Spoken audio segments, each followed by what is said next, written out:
ati lubbuu isii addunyaa tanarratti kaftu sababa taatee jirta jeetii yaate. Amma isin Somaalee deebisteeti.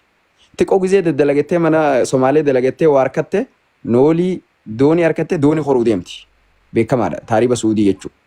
Maybe dooniin sun garaan galtee qurxummii nyaatte taa'ise yoona. Yoo haa yoochi baatee oo Suudiin seenatti misaayilirra bu'ee duute ta'a. Ta karaa kanatti waa meeqaa jira jechuudha.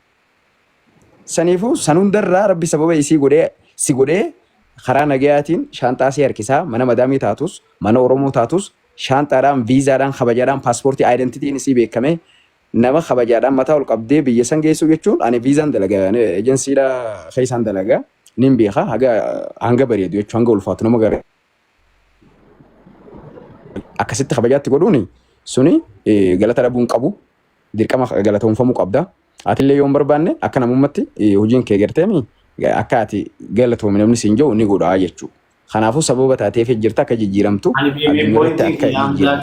Badalii isii irra gahee si galee badalii akka waan isii irra badaliin guddaan gahee yookaan badaliin irra gahee godhamee kutaa walitti naqaa jiran kanatu na aarsee dubbadhe malee waa'ee kana kaasuus hin barbaadu beekta.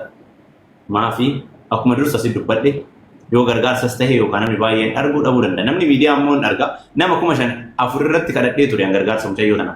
Wakka saman billaa 1,100 1,50 kun maaliin naan jedha nama takka dhabe. Maal anu argaan ture bal.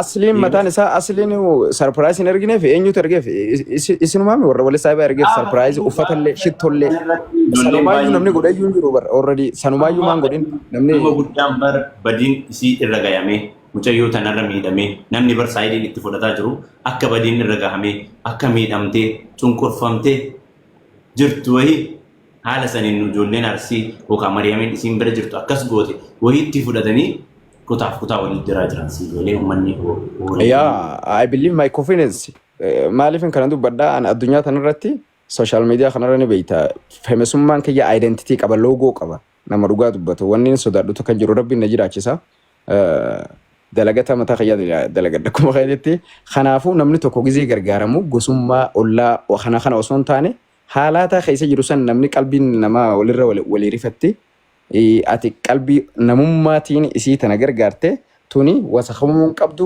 ajoonfamuun qabdu kabajamuu qabdi ammoo achumaanuu Dr. Mariyamaan illee mana sittillee seenatti himeetiin jira tiyaasaweetiin jira galgala kana baay'ee galatoomtu fedhii isiitiin jechuudha waa hunda godhuufin isii maallaqa san fudhattee zaaki dalasirraa fudhattee firii gootee akka dalagattu hayyamuun isiitu waan guddaa hin beekan malee bari isiin maallaqa itti baastee biyya tana deebisuu mirga qabdi.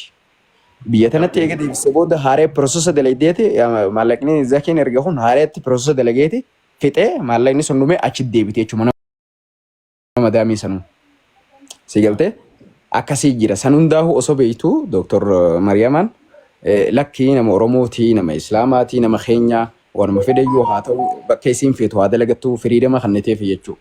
Micayyoos gaafattee lakkii baqqaan yoon ati firiidama naayyamte deemeen dalagadhaa birrii namni bakka see buusu jiraannaan jaanii birriin ergamee bakka bu'ee fi isiin hayyamuun sun hedduun dinqisiifadhaan beekta. Isin hundaa'u galatoomaadha. Arafaatilleen nama jabaadha.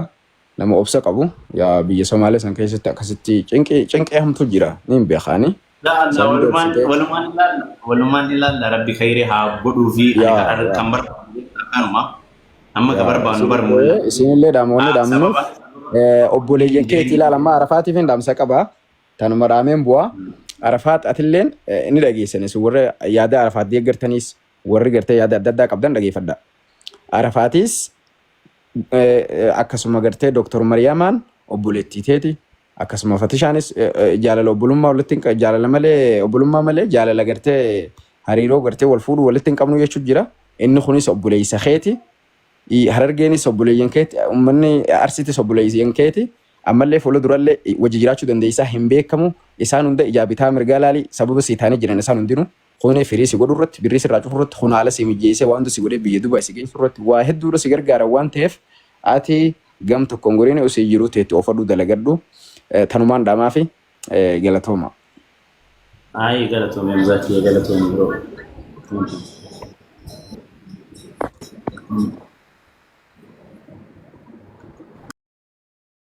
Sensasinya ayu. Sensasu.